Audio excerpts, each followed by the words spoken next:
Hi ನಮಸ್ಕಾರ. ಸೋಲೆ ಗೆಲುವಿನ ಮೊದಲ ಮೆಟ್ಟಿಲು. ವಿದ್ಯಾರ್ಥಿಗಳಿಗೆ ಒಂದು ಅದ್ಭುತವಾದ ಸಂದೇಶವಿದು. ಸೋಲಿಲ್ಲದೆ ಗೆಲುವು ದಕ್ಕದು. ಗೆಲುವು ಮತ್ತು ಸೋಲು ಒಂದೇ ನಾಣ್ಯದ ಎರಡು ಮುಖಗಳಿದ್ದಂತೆ.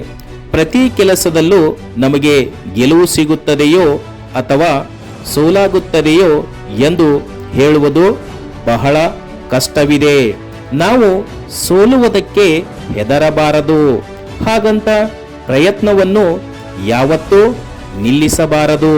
ಸೋತರೂ ನಾನೇನೋ ಪ್ರಯತ್ನ ಪಟ್ಟಿದ್ದೇನೆ ಎಂಬ ಸಮಾಧಾನವಾದರೂ ಇರುತ್ತದೆ. ಆದ್ದರಿಂದ ಸಾಕಷ್ಟು ವಿಷಯಗಳನ್ನು ಕಲಿತಂತಾಗುತ್ತದೆ. ಏನು ಮಾಡಬೇಕು, ಏನು ಮಾಡಬಾರದು ಎಂದು ಗೊತ್ತಾಗುತ್ತದೆ. ಹೀಗಾಗಿ ಸೋಲುವುದು ತಪ್ಪಲ್ಲ. ಆದರೆ ಪ್ರಯತ್ನ ಮಾಡದೆ ಸೋಲಿಗೆ ಶರಣಾಗುವುದಿದೆ ಅಲ್ಲ, ಅದು ನಿಜವಾದ ಸೋಲು. ಒಂದು ಬಾರಿ ಸೋತರೆ ಇನ್ನೊಂದು ಬಾರಿ ಗೆಲ್ಲುವುದಕ್ಕೆ ಅವಕಾಶವಾದರೂ ಇರುತ್ತದೆ. ಆ ಅವಕಾಶವನ್ನು ಬಳಸಿಕೊಂಡು ಇಂದಲ್ಲ ನಾಳೆ ನಾವು ಗೆಲ್ಲಬಹುದು.